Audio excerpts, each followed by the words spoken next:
There's a kind of old urban myth that every 7 years you're an entirely new person because every cell in your body has been replaced.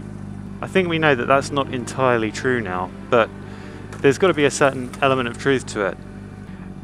And what I wonder is if your brain cells themselves regenerate throughout your life, because if they do, does that mean that at some point all of your brain cells are new? It kind of raises questions about what makes you you.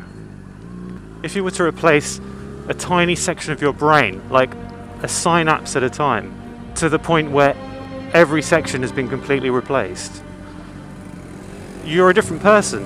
And then the only thing tying you to your sense of having been the same person throughout your entire life is just the physical structure of the connections between the cells.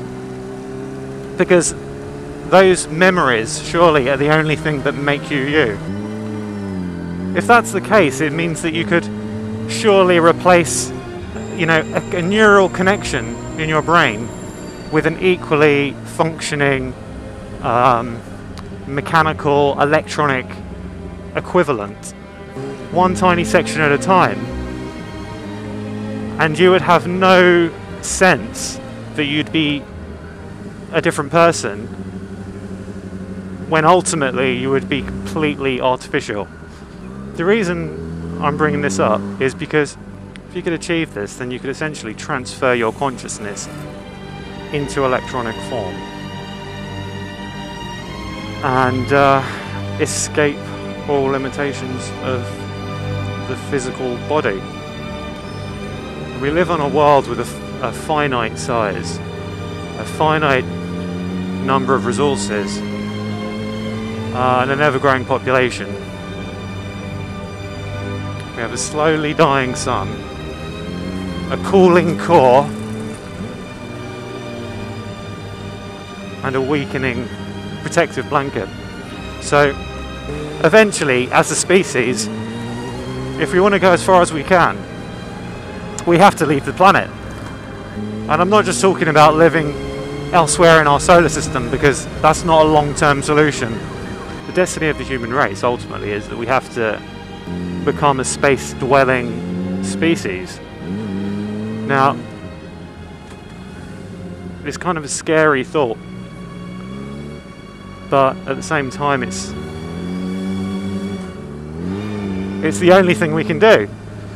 So how are we going to achieve that given the massive distances involved? I think there's a few ways we might achieve that. The first is that we become a space-dwelling species. We give up hope of living on a solid planet, and we instead just drift through space. We mine resources when we can find them, but we also give up every link to nature that we have.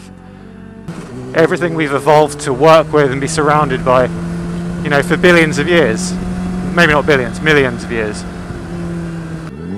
So we wouldn't be recognizable as the species we are now. We may be physiologically the same, but socially we wouldn't be the species we are now if we became a space-dwelling species. The other routes we may take, vast intergalactic voyages to find new worlds. Now, you're talking tens of thousands of years in a specific direction to find something, maybe, because I don't think we'll ever reach any kind of faster than light capability. Maybe we will, but I don't think we will. So how do we achieve that? I think that we will either, one, become a species that lives on spacecraft with the ultimate aim of finding a new world, and we're essentially immortals. We can print or grow new organs, new body parts, and live forever. in order to survive the voyage, but at the same time it means you can't reproduce, which is a big deal. So maybe we will live in a society where, you know, there are kids, but they're brought up in such a way that they're prepared from a young age to essentially leave the floating colony and spread on their own mission, and they're given a new ship, they're given the capabilities to print their own organs, and maybe it's just an ever-expanding kind of colonization like that, with the hope that one of them will find a new world. Or maybe, which ties back to my original pondering, we will end up transferring into a virtual machine world which will dispose of our biological bodies entirely, which will not only allow us to survive the journey, but it will also dramatically reduce the resources that we need aboard the spaceship. You know, we won't need a lot of the life support systems.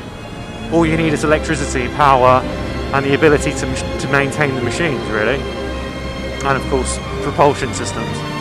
But then where does that leave us? That leaves us in a virtual world, immortal, drifting through space, no physical body, with the hope of finding a new world in order to grow new physical bodies again that we can then transfer back into on our new homeland. Now, I think this is a real possibility of what might happen, but it raises another interesting sort of philosophical question, which is, once you discard the physical body and its limitations, would you still have the desire to return to it?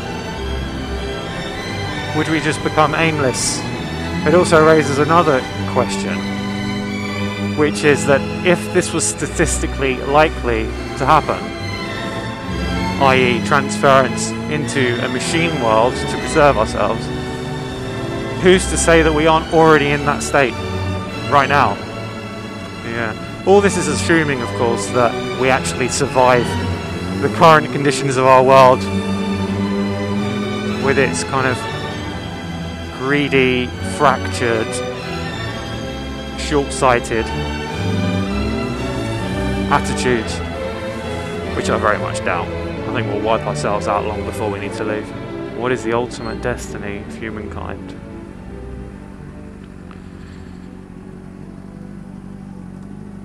I theorize that we will all fall into a black hole and die.